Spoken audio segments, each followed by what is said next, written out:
ultimate affordable adventure bike TVS Apache RTX 300. 23 போடுது, 36 வரைக்கும் போயிடுச்சு. ஹை ஸ்பீடு அலர்ட் கொடுத்துருச்சு. 45 வருதா இல்லை பால வர மாட்டேங்க. 144ங்க டாப் ஸ்பீடு. சொல்லாமலே யார் பார்த்தது நெஞ்சோடுதான் பூ பூத்தது, மழை சுடுகின்றதே அடி இது காதலா, தீ குளிர்கின்றதே அடி இது காதலா, இந்த மாற்றங்கள் உன்னாலே உருவானதா. அந்த மாதிரி இருக்குங்க. இந்த வண்டியை வாங்கினதுலேருந்து எங்கே கொண்டு வந்து வச்சுருக்கேன் பாருங்க. தாமிரபரணி ஆற்றுக்குள்ளே கொண்டு வந்து விட்ருக்கேன். வண்டியை வேறு லெவலில் விட்டு நல்லா ஃபன் பண்ணிகிட்ருக்கேங்க. சூப்பரான ஒரு வண்டி. இன்றைக்கி இந்த வீடியோவில் வந்து நீங்கள் என்ன பார்க்க போகிறீங்க அப்படின்னா, இந்த பைக்கை வந்து நான் ஓட்டி இது வரைக்கும் உங்களுக்கு வீடியோ சரியாக போடலை. நம்ம சென்னையிலேருந்து கொண்டு வந்து அந்தால 1000 கிலோமீட்டர் ஓட்டிட்டு வந்து சர்வீஸ் விட்டதோடு அப்படி நிற்கிது. அப்புறம் நம்ம அதோட ஸ்பெசிஃபிகேஷன் ஸ்பெஷல் என்ன இது அப்படிங்கிறது மட்டும் தான் காட்டிகிட்டு இருந்தோம். ஸோ இன்றைக்கி வந்து இந்த பைக்கை கம்ப்ளீட்டாகவே ஓட்டி மரணத்தை வெறித்தனம் பண்ணிடுவோம். அதுக்கு உதாரணமாக தான் அந்த இடத்துல வண்டியை விட்டுருக்கோம் பார்த்துக்கிடுங்க. நல்லா செய்துநல்லூர் ஆற்றுக்குள்ளே அந்த மண்ணுக்குள்ளே கொண்டு வந்து புதைச்சி வச்சுருக்க வண்டியை இங்கேருந்து பார்த்திங்கன்னா நம்ம ஒரு 100 கிலோமீட்டர் வண்டியை அடித்து நொறுக்கி வேகமாக போய் எல்லா விதத்துலையுமே வண்டியை நல்லது கெட்டது எல்லாத்தையுமே உங்களுக்கு இந்த வீடியோவில் சொல்ல போகிறேன். ஸோ வாங்க ஸ்கிப் பண்ணாமல் வீடியோ பாருங்கள், வந்து நம்ம கம்ப்ளீட்டாக பார்த்துலாம். சரியா? ஒரு ஃபன்னு பண்ணிடுவோமா? வாங்க. இந்த பைக்கு ஒரு 300 சிசி உங்களுக்கு எல்லாருக்கும் தெரியும். இந்த 300 சிசி என்ன மாதிரியான பவர் கொடுக்குது அப்படின்னா, ஒரு 36 PHP பவர் கொடுக்குது பார்த்துடுங்க. அந்த பவர் நமக்கு இது காணுமா 300 சிசிக்கு அப்படின்னா பக்காவே போதும். இந்த பாருங்கள், இந்த கார்னரிங் அது எல்லாமே வந்து நல்லா இந்த வண்டி கொடுத்துட்ருக்கு. இப்போ நான் நார்மலாக 75 கிலோமீட்டர் ஸ்பீடில் தான் இந்த கார்னர் பண்ணியிருக்கேன். எந்த ஒரு இதுவும் தெரியல, நார்மல் ரோட்டில் போகிற மாதிரி தான் அப்படியே இருக்குது. இப்போ இந்த லெஃப்ட் சைடு கார்னர் இருக்குது பார்த்துருங்க. நல்லா படுத்து எந்திரிச்சு போட்டால் கூட ஒன்று உங்களுக்கு இந்த R15 MT15லாம் ஒரு நல்ல ஒரு கார்னரிங் படுத்தாச்சுனாலும் கூட ஒன்றும் செய்யாது பார்த்திங்களா. அதோடைய ஏரோடைனமிக்ஸ் அப்படி இருக்கும். ஆனால் இந்த அட்வென்ச்சர் பைக்கில் இந்த மாதிரி இருக்குதுன்னா கொஞ்சம் ஆச்சரியமாக தான் இருக்குது. ஆனால் இதை விட என்னை விட ஸ்கில்லாக நிறைய பேர் இருந்தாங்கன்னா அவங்களுக்கு இதை விட நல்லாவே இருக்கும். இப்போ நான் போட்டுட்ருக்கிறது அர்பன் மோடு. இப்போ இதில் வந்து 4 விதமான மோடு இருக்குது. இந்த அர்பன் மோடு அப்படிங்கிறது நமக்கு சிட்டி டிராஃபிக்கு பக்காவாக செட் ஆகுதுங்க. கட் பண்ணி ஓட்டுறதுக்கு, அப்புறம் அதாவது ஸ்லோ RPMலேயும் வண்டிக்கு அப்படியே நல்லா மூவ் ஆகிட்டு போகிறதுக்கு, கீரை வந்து நிறைய டவுன் ஷிஃப்ட் பண்ண வேண்டியதில்லை. இந்த மாதிரி ஒரு சில விஷயங்களுக்கு நமக்கு இந்த அர்பன் மோடு நல்லா இருக்குது. அதுக்கப்புறம் ரெயின் மோடு, அது தெரியும் உங்களுக்கு. நம்ம மழை நேரத்தில் ரோடை நல்லா க்ரிப்பாக பிடிச்சிக்கிட்டு அந்த ஒரு விஷயத்த நல்லா ஜம்முன்னு செய்யும். பிரேக்கிங்கில் நல்லாவே இருக்குது. மழை நேரத்துலேயும் நான் ஓட்டி பார்த்தாச்சு. ஸோ நல்லா பிரேக்கிங் நல்லா தான் இருந்துச்சு. அதுக்கப்புறம் ஒரு முக்கியமான ஒரு ஃபன்னான ஒரு மோடு என்னன்னு பார்த்தீங்கன்னா டூர் மோடு. உண்மையில் அது ஃபன்னு. பவருக்கு பவரும் இருக்குது, கண்ட்ரோலுக்கு கண்ட்ரோலும் இருக்குது. ஒரு கார்னரிங் பண்ணுறதுக்கு, ஸ்பீடு போகிறதுக்கு எல்லாமே அதில் வந்து இருக்குது டூர் மோடில். அந்த டூர் மோடு எப்படி நமக்கு ஃபன்னை கொடுக்குது அப்படின்னா, நம்ம வந்து ஸ்பீடுக்கு ஸ்பீடும் போய்க்கிடலாம், கார்னரிங்கும் அதே ஸ்பீடில் மெயின்டைன் பண்ணலாம். அதே மாதிரி உங்களுக்கு இடையில ஏதாவது வண்டிக்கு ஸ்லோவாக போகணும், கொஞ்சம் தூரத்துக்கு ஒரு பாலம் வேலை நடக்க அந்த இடத்துல ஸ்லோவாக போகணுன்னாலும் அதையுமே கஷ்டப்படுத்தாமல் போகிறதுக்கு அப்படின்னு எல்லா விதத்துலேயுமே நல்லா இருக்குது வண்டி. அந்த டூர் மோடு தான் இருக்கையில் இந்த வண்டிக்கு நல்ல ஃபன்னான ஒரு விஷயத்தை கொடுக்குது பார்த்துக்கிடுங்க.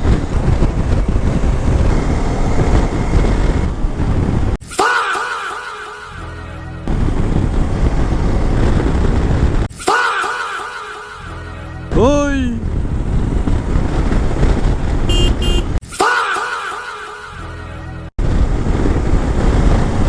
இன்னும் வந்துட்டுல ஹைவே, இன்னும் வந்துட்டுல டூர் மோடை போட்டு ஒரு அடி அடிப்போமா? ஏன்னா ஹைவே வந்துட்டு பார்த்தீங்களா, நமக்கு கொஞ்சம் உங்களுக்கு டூர் மோடை மாற்றுறேன். இப்போ மாற்றுறது ஈஸி தான். இப்போ வந்து என்டர் கொடுத்த உடனே ஆட்டோமேட்டிக்காக மெனு வந்துடும். மெனு வந்த உடனே உங்களுக்கு கீழே ஸ்க்ரோல் பண்ணிட்டு வந்தீங்கன்னா ரைட் மோடு வருது. அதில் என்ட்ரி கொடுத்துட்டிங்கன்னா கீழே ரைட்டாக வருது. அதில் டூர் மோடை வச்சுட்டு என்ட்ரி பண்ணிவிட்டு உங்கள் கையை த்ராட்டிலேருந்து எடுக்கணும், அவ்வளோதான். த்ராட்டில் கை இருக்கும்போது மோடு மாறாது. மோடு மாற்றிட்டு கையை வைக்க தான் செஞ்ச போங்க. அதுக்குள்ளே தலைவன் அந்த ரேலி மோடில் பிக்கப் பண்ணுற மாதிரி டூர் மோடில் அவ்வளோ அழகாக பிக்கப் ஆகுது. சல்லுன்னு ஒரு 3-4 செகண்டில் 110 வந்துட்டு பார்த்தீங்களா. அதான் டூர் மோடு வந்து ரொம்ப ஃபன்னாக இருக்குது. இது இந்த பைக்கோடைய முழுமையான ஒரு பவரை, முழுமையான ஒரு எல்லா விஷயத்தையும் பார்க்கணுன்னு அப்படின்னா டூர் மோடு தான் உங்களுக்கு சரியாக இருக்கும் பார்த்துடுங்க. அமர்க்கலம் பண்ணுது போங்க. நமக்கே ஒரு ஃபன்னுன்னா என்ன, ஆஹா இப்படி எல்லாமே நம்ம வண்டி ஓட்டலாமா அப்படிங்கிற மாதிரி ஒரு அழகை கொடுக்குது, ஒரு சந்தோஷத்தை கொடுக்குதுங்க வண்டி.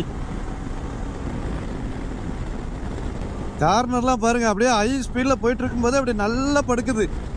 எவ்வளோக்குள்ளே நம்ம வந்து நம்மளால் முடியுதோ கார்னரையும் அந்த மாதிரி பண்ணிக்கலாம். ரொம்ப படுக்கிறத வச்சுன்னா அப்புறம் அந்தால படுத்துக்கிடப்படுறது பார்த்துடுங்க. உஷாராக ஓட்டுங்க. உங்களால் எவ்வளோ முடியுமோ இந்த வண்டி ஹேண்ட்லிங்கில் உங்களால் எல்லாம் பண்ண முடியும் அப்படிங்கிற மாதிரி இருந்துச்சுன்னா பண்ணுங்கள்.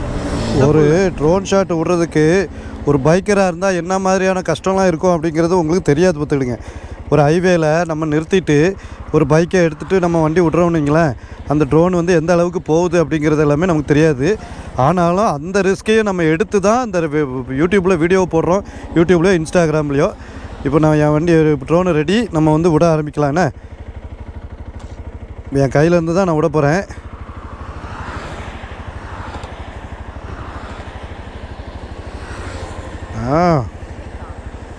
டேக் ஆஃப் போயிடுச்சு தலை. இப்போ பாருங்கள், இங்கே எங்கள் மேலே நிற்குதா. இப்போ NH44 நிற்கிறேன் நான்.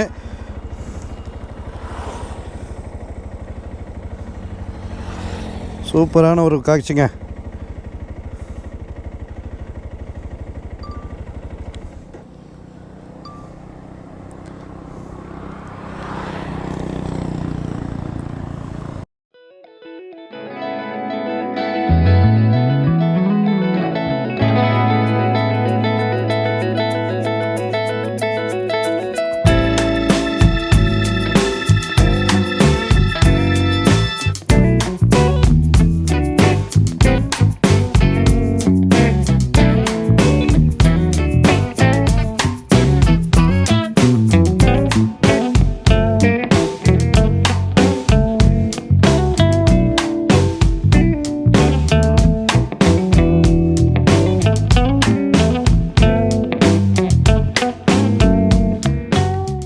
சரி, அது போகட்டும்.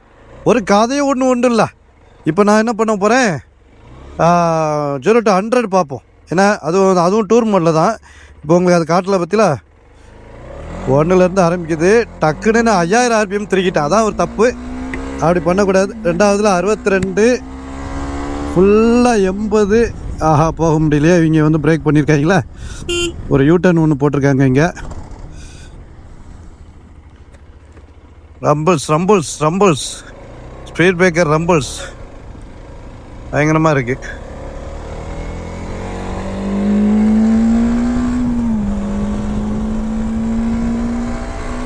நாலாவது கீர் வந்து 88. நான் அதுக்கு மேலே திருகலை, போதும்னு விட்டுட்டேன். 5வது கீர் வந்து உங்களுக்கு 116, 18, 120, 21 போகுது. இனிமேல் போய்கிட்டு இருக்குங்க. 5வது கீரில் நான் 6வது கீர் இன்னும் மாற்றலை. இந்த ரியல் பீஸ்ட் இப்போ தான் வெளியே வருது, ஒரு 1000 கிலோமீட்டர் சர்வீஸுக்கு அப்புறம் தான்.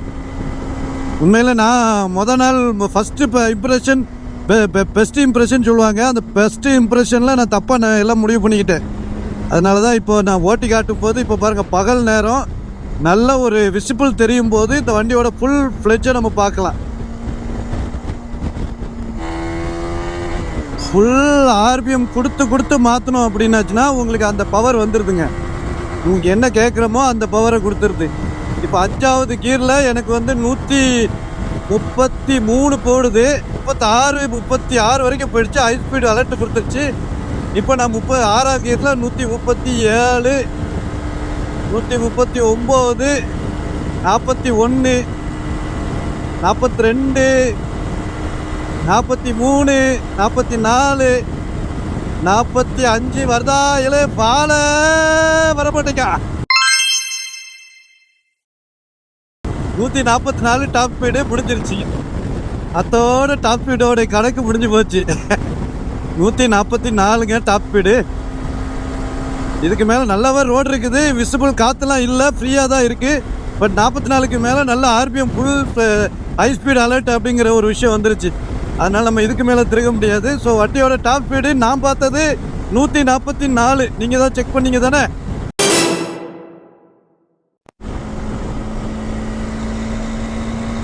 நீங்கள் பார்க்கலாம். நான் இப்போ வந்து 7000 RPMல போயிட்டுருக்கேன். என் கையை காட்டுறேன், இந்த பக்கம் எந்த வைப்ரேஷனுமே இல்லை. நான் லைவாக உங்களுக்கு சொல்லிக்கிட்டு இருக்கேன், எந்த வைப்ரேஷனும் இல்லை. என் கையும் ஃப்ரீயாக இருக்குது. நம்ம பின்னாடி கேரியரில் வந்து ஒரு வேளை இருக்குமா அப்படின்னு நான் பின்னாடி கை வச்சு பார்த்தாலும் லைட்டாக அந்த கிர்ருங்கிற ஒரு லைட்டாக இருக்குது. லைட்டாக தான், முன்னாடி இருந்த அளவுக்கு ட்ருங்கிற அளவுக்குலாம் இல்லை, கிர்ருங்கிற அளவுக்கு தான் இருக்குது. அதேமாரி இப்போ நான் அடுத்ததாக என்னென்னா ஃபுட்பேக்ஸில் வைப்ரேஷன் இருக்குதா அப்படின்னு சொல்லி பார்க்கணும். இப்போ மறுபடியும் 7000 RPM போயிட்டு நான் உங்களுக்கு சொல்கிறேன். இப்போ மறுபடியும் 7000 RPM வந்துருச்சு. இப்போ உங்களுக்கு நல்லா அதே கியரை அந்தந்த ரேஷியோவில் நீங்கள் மாற்றி வந்தீங்கன்னா அந்த வைப்ரேஷன் அரெஸ்ட் ஆகுதுங்க. சும்மா கண்ட மணிக்கு எடுத்த உடனே 6வது கியர் போட்டுட்டு திருப்பி திருகுனீங்கன்னா கொஞ்சம் வைப்ரேஷன் இருக்க தான் செய்யுது, வரும், அந்த டைம் வரும். ஏன்னா நீங்கள் இன்ஜினை கதற வைக்கிறீங்கன்னு அர்த்தம். ஸோ அந்த டைம் அப்படி பண்ணாமல் கொஞ்சம் அப்படி அடுத்தடுத்த அந்தந்த ஆர்பிஎம்க்கு ஏற்ற மாதிரி நீங்கள் கீரை மாற்றினீங்க அப்படின்னா அது வர்றதில்லை வைப்ரேஷன். So vibration அரெஸ்டடு. இப்போ எனக்கு கொஞ்சம் ஃபீல் ஆகுறதெல்லாம் இரிட்டேட்டாக இல்லை. இப்போ முதல்ல வந்து எனக்கு அந்த வைப்ரேஷன் பூராவே இரிட்டேட்டாக இருந்துச்சு. என்னடா நம்ம வாங்கின வண்டிக்கு இவ்வளோ ஒர்த்து இல்லாமல் போயிடுச்சு வைப்ரேஷன் அப்படின்னு சொல்லி தோணுச்சு. பட் ஆனால் இப்போ வந்து அந்த மாதிரி நான் தோணலை. இது பெரிய அளவில் வண்டி இன்ஜினை ஆர்பிஎம் கூட்டினா மட்டும்தான் அந்த வைப்ரேஷன் வருது. அது எல்லா வண்டியிலையுமே வர்றது தான். BMW 310 ஓட்டிகிட்டு போனேன் இல்லையா, அதில் கூட வரும். ஸோ நம்ம அதில் ஒரி பண்ண வேண்டியதில்லை. கியரை வந்து நம்ம டக்குன்னு மாற்றி போட்டுறதுக்கு குயிக் ஷிஃப்ட்லாம் எதுக்குடா அப்படிங்கிற மாதிரி இருக்குது. அவ்வளோ ஸ்மூத்தாக இருக்குது.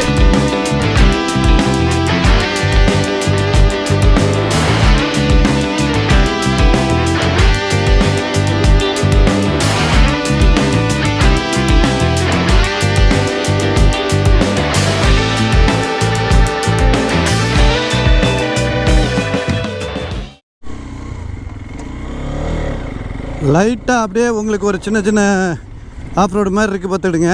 அதில் நான் ஓட்டி காட்டுறேன். பெருசாக ஒன்றும் மலைகள் எதுவும் இல்லையே.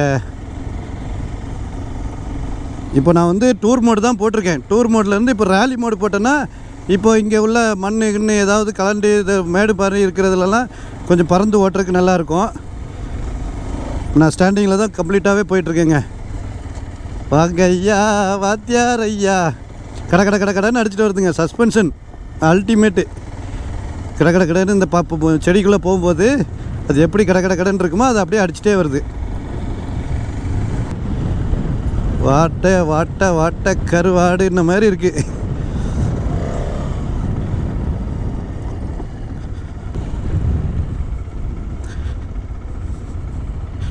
இப்போ பாருங்கள், வேகமாக போனாலுமே அந்த மேட்டில் தூக்கி போடுன்னு நினைக்கேன். ஆனால் அந்த ஸ்கில் எனக்கு இல்லை, அதுதான் பிரச்சனை. நமக்கு உங்களுக்கு காட்டணுங்கிறக்காக ஆர்வ கலரில் நம்ம அதில் போய் விழுந்து அந்த தூக்கி விழுந்துடக்கூடாது வண்டி எங்கேயாவது. பாருங்கள், நல்ல சஸ்பென்ஷனு. ஒரு மாதிரி இப்போ பள்ளமேட்டில் விழுந்து போனாலுமே அட்டகாசமாக போகிற மாதிரி தான் இருக்குது. பெருசாக ஒன்றும் கஷ்டம் கிடையாது இதில்.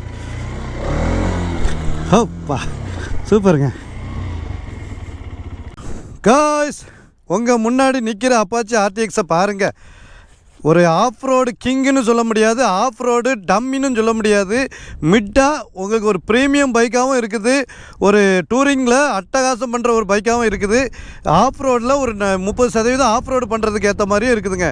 எந்த விதத்துலையும் பிரச்சனை இல்லை. நீங்கள் கீழே போட்டிங்கன்னா அதுக்குண்டான கிராஷ் கார்டு இதெல்லாம் போட்டு உங்களுக்கு இது பண்ணிடலாம். வண்டியை வந்து ப்ரீமியமில் குறவே கிடையாது. வர நான் வந்து ஆராய்ச்சி பண்ண ஒன்று ஒன்றா தெரிஞ்சுக்கிட்டு இருக்கேன். இப்போ நான் வீடியோவில் பார்த்து நம்ம தெரிஞ்சுக்கிறத விட நம்மளாக பார்த்து புரிஞ்சுக்கிட்டா நல்லாயிருக்கும். இது வந்து பார்த்திங்கன்னா BMW பைக்கில் இருக்கிற அதே கிரிப்பு, BMW 1250 இதே கிரிப்பு வருதான். அதே மாதிரி பார்த்திங்கன்னா இந்த த்ராட்டல் ஒயரு, இந்த ஒயரும் பார்த்திங்கன்னா உங்களுக்கு வெளியில், அதாவது ஆஃப் ரோடு ப்ரீமியமான ஒரு ஒயர் தான் சொல்கிறாங்க, த்ராட்டல் பை ஒயரு. இது இப்போ பிரேக் லைனில் பிரேக்கோடைய இதை வந்து இப்போ ரொம்ப வெயில் படப்பட ரொம்ப ஸ்டிஃப் ஆகிட்டு ஒரு மாதிரி உப்பி போகும் இல்லையா, அந்த பிரேக்கையும் வந்து துருவு பிடிக்கிற மாதிரி அந்த துருவு லைனில் கொண்டு வர்றதுக்கு அளவுக்கு உண்டான பெரிய குவாலிட்டியான ஒரு ஒயர் தான் சொல்கிறாங்க. ஸோ அதுவுமே இதில் போட்டிருக்கிறாங்க. ஹேண்டில் பாரும் பாரு ஒன்று பார்க்க வந்து ப்ரீமியமில் குறவே கிடையாது. அதுவும் இந்த பெயிண்ட் குவாலிட்டி அப்பா தடவி பார்த்தாலும் அவ்வளோ அழகாக இருக்குது. ஸோ ஓவராலாக நம்ம வண்டி வந்து இன்றைக்கி நல்ல தரமாக ஒரு ரைடை போட்டு முடித்தாச்சு. சூப்பராக இருக்குது. இதில் வந்து நெகட்டிவாக இருந்தது ஒன்று தான் வைப்ரேஷன். பவர் பத்தலை அப்படின்னு சொன்னேன், அதையுமே நான் தூக்கி தூர போட்டேன். ஏன்னா இன்றைக்கெலாம் பவர் வெளுத்தெடுத்து வாங்கிச்சு. ஏன்னா வண்டியில் எதுவுமே இல்லை, வெறும் எம்டி வண்டி. நானும் இந்த மோட்டார் சைக்கிள் மட்டும்தான் இருக்கிறோம். இந்த ஹைவேல NH44 இந்த தெரியுது பற்றியில் அந்த ஹைவேல நான் அந்த வண்டியை அட்டகாசம் பண்ணி ஓட்டி பார்த்தேன். கிட்டத்தட்ட 70 கிலோமீட்டர் வந்திருக்கிறேன் இந்த வீடியோ ஸ்டார்ட் பண்ணதுலேருந்து. ஆனால் அத்தனையுமே வண்டியை நல்லா வச்சு செய்கிற மாதிரி இந்த அப்பாச்சி RTX தரம் பண்ணிடுச்சுங்க. அதனால் நான் குறையா நினச்சது எல்லாத்தையுமே இது சரி பண்ணியிருக்கு. இந்த பைக்கை இது வரைக்கும் நிறைய அஃபிஷியல்ஸ் நிறைய பார்த்துருக்காங்கங்க. இந்த பைக்கை வந்து பார்த்தீங்கன்னா நேரில் பார்த்தாலும் சரி, லைட்டாக ஓட்டி பார்த்துருக்காங்க. அஃபிஷியல்னால் ரேசர் சொல்கிறேன், ரேசர்ஸு இந்த இன்ஜினியரிங் மெக்கானிக்ஸத்தில் கரகண்டவங்கன்னு வைங்களேன், அவங்க ஒன்று ஒரு 4-5 பேர் பார்த்துருக்காங்க. பார்த்தவங்க அத்தனை பேர் சொல்கிறது, ப்ரோ இது உண்மையிலே ஒர்த்து ப்ரோ. அவங்க போட்டிருக்க காம்பவுண்ட்மெண்ட்ஸ் எல்லாம் பார்த்தீங்கன்னா பயங்கர ஒர்த்தாக போட்டிருக்காங்க. இந்த ஷாக் அப்சர்லேருந்து எல்லாமே அவங்க ஒவ்வொரு சின்ன சின்ன போல்டு நெட் வரைக்கும் சொல்கிறாங்க. இந்த ஹேண்டில் பாரில் சின்ன ஒரு ரப்பர் கீழே கொடுத்துருக்காங்க. அந்த ரப்பர் கூட ட்ரையம்பு பைக்குக்காரனே ரொம்ப நாளாக தராமல் இப்போ தான் அந்த ரப்பரை கொடுத்துருக்கானா. ஸோ இந்த மாதிரி ஒரு அது ஏன்னா அந்த வைப்ரேஷனை அப்சர்வ் பண்ணுற ஒரு ரப்பர், சின்ன ரப்பர் தான்.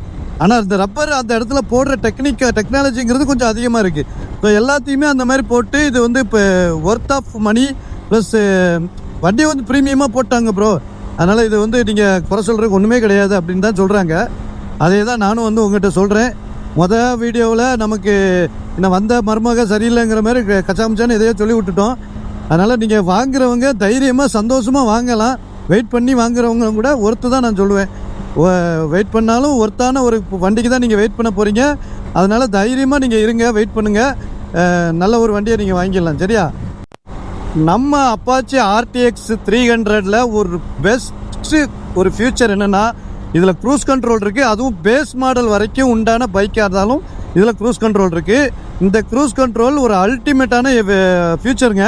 இதை யூஸ் பண்ணுறதுக்கு ரொம்ப எளிதாக இருக்குது. வந்து பார்த்திங்கன்னா ஒரு 90ல் போயிட்டுருக்கேன். இப்போ க்ரூஸ் கண்ட்ரோலை ஆன் பண்ணுறேன். ஒரு ஆரஞ்சு கலரில் ஒரு பட்டன் வந்துருச்சுங்க. இப்போ நான் என்னுடைய க்ரூஸ் எவ்வளோங்கிறத இதில் நான் வந்து ஒரு ஃபைட் பண்ணுவேன். 85ல் நான் க்ரூஸ் பண்ணிவிட்டேன். இந்த த்ராட்டெல்லாம் நான் விடணும். விட்ட உடனே அது லாக் ஆகிடும். க்ரீன் கலரில் மாறிடுச்சா, அவ்வளோதான். ஜஸ்ட்டு இது வந்து த்ராட்டில் பையர் ஒயர் இருக்கிறதுனால இந்த சிக்னல்ஸ் எல்லாமே சென்சாருக்கு போய் அடுத்த ஃப்ராக்ஷன் ஆஃப் செகண்டில் நமக்கு க்ரூஸ் லாக் ஆகிடுதுங்க. அதில் ஒரு பெரிய ப்ளஸ் பாயிண்ட் ஒன்று இருக்குது. அதை தான் நான் உங்களுக்கு சொல்லணும். க்ரூஸ் கண்ட்ரோல் லாக் ஆகிறது மேட்ரு கிடையாது. க்ரூஸ் கண்ட்ரோல் எப்போ ரிலீஸ் ஆகிறது தான் மேட்ரு. இப்போ நான் 85ல் போயிட்டுருக்கேன், 86 போயிட்டுருக்கு. பட் 85ல் நான் க்ரூஸ் பண்ணியிருக்கேன். இப்போ வந்து பார்த்திங்கன்னா நான் கொஞ்சம் அதிக ஸ்பீடு வேணும்னா நான் த்ராட்டில் கொடுக்கலாம். வண்டி அது பாட்டுக்கு கூடுதலாக கொடுக்கும். 90, 91, 92. இப்போ இதெல்லாமே க்ரூஸ் கூடுதலாக கொடுத்துட்டு போயிருக்கோம்.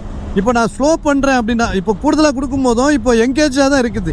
க்ரூஸ் கண்ட்ரோல் வந்து எங்கேஜாக இருக்குது. ஆரஞ்சு கலரில் மாறிட்டு பார்த்தீங்களா, அந்த க்ரீன்லேருந்து ஆரஞ்சு கலரில் மாறிட்டு இருக்கு. ஆனால் க்ரூஸ் கட் ஆகலை. நல்லா புரிஞ்சுக்கிடுங்க, கட் ஆகலை.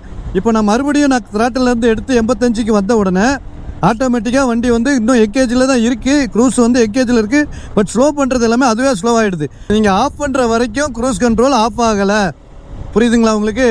இப்போ அந்த ஒரு விஷயம் பெரிய விஷயம். இப்போ நீங்கள் மறுபடியும் நீங்கள் ஓணும் அப்படின்னாச்சுன்னா 85ல் திருப்பி நான் எங்கே ஆஃப் ஆகாத இன்னும் வரைக்கும் ஆஃப் பண்ணல.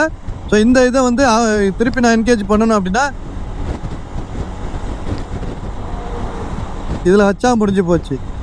மறுபடியும் அந்த 85 இல்லை, அதுக்கப்புறம் நம்ம என்ன நம்பரில் நம்ம கொடுக்கணும்னு நினைக்கிறோமோ அந்த நம்பரில் கொடுத்துக்கலாம். அந்த க்ரூஸ் கண்ட்ரோல் ஆஃப் ஆகலை.